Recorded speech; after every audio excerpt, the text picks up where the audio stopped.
All members join me welcoming students from Faro School, Nairobi, Embakasi Central, Nairobi County. They are here to follow proceedings this morning. They are welcome to follow proceedings, and I would urge the Honorable Mayaka to welcome them as she makes her contribution. Thank you, Honorable Speaker. And before I even begin, let me take the opportunity to welcome the students to Parliament. It's a great opportunity for them to be able to learn what it is that their legislatures do. So, karibu sana to the students.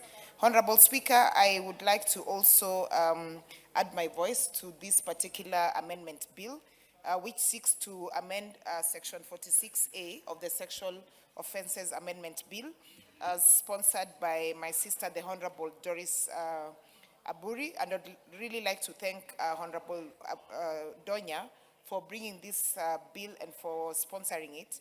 Because, Honorable Speaker, this is a very important bill, especially at this particular point, because a lot of assumption is made that there's awareness in terms of what sexual offense is and how sexual harassment even begins.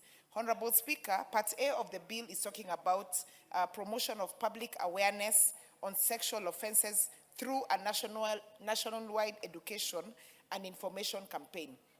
Honorable Speaker, this last weekend, we've been treated to very embarrassing videos of a Russian guy who was trying to woo Kenyan women, who were quite unaware because of he was wearing gadgets that were taking videos while he was trying to woo them.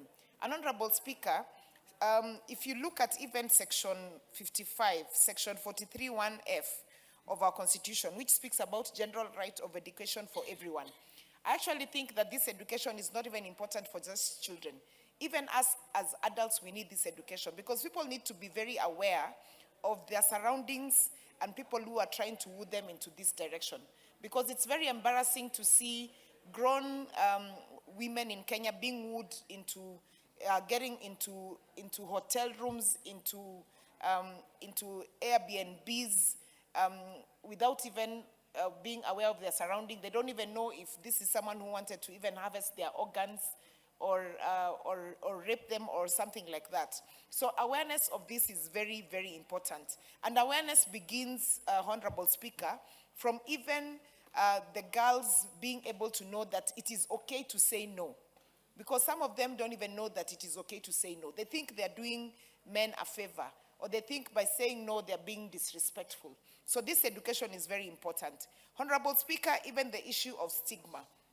Because a lot of times the reason why sexual offenses are not even brought to justice is because of the stigma attached to it. So the people in the home state do not even want to go and report that their child has been raped, even if it's by someone who is a relative to them, because they feel like it brings embarrassment to their home.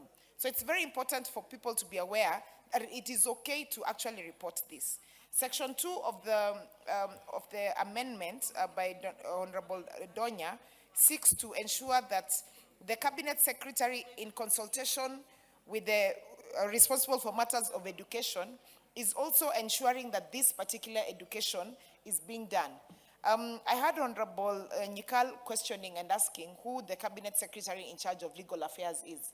Right now, under our current constitution, we do not have a Cabinet Secretary for Legal and Justice and Constitutional Affairs as we did in the previous dispensation.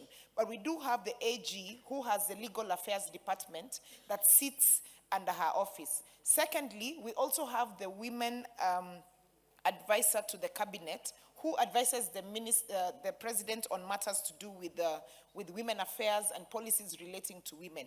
So we do have people who are sufficiently representing us in cabinet in terms of these particular affairs and who can actually take this up.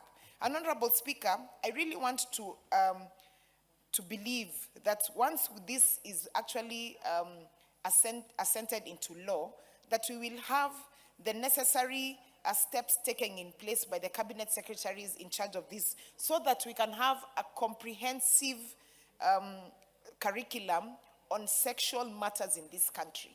because we shouldn't take these things for granted. And Honorable Speaker, already in the Constitution, it covers the fact that we have a right to education, not only in terms of compulsory basic education as is indicated in Article 53(1)(b), but also Article 53(1)(f) that talks about general right of education, Article 55A that talks about statute of ensuring there's relevant education to the youth and training, and Article 55B that talks about minority and marginalized in terms of guaranteeing specialized opportunities in education. So this is already covered in terms of the Constitution. But also further emphasis, Honorable Speaker, is that addressing the issue of education going further into actually addressing the issue of sexual offenses and addressing the issue of the need for education and ensuring that our children, our young ones, from the onset really are aware of these particular factors. So, Honorable Speaker, I want to support this particular bill because we stand at a situation that is very grave in our country. We have so many cases of early pregnancies that are currently occurring. And Honorable Speaker, this is a matter that we all need to take responsibility of as leaders in this country, and also in terms of the level of Cabinet Secretary in ensuring that the specialized education on sexual offenses, on victims of teenage pregnancy, on stigma issues are all taken into consideration, and there's practicability in ensuring that this particular new amendment is actually implemented.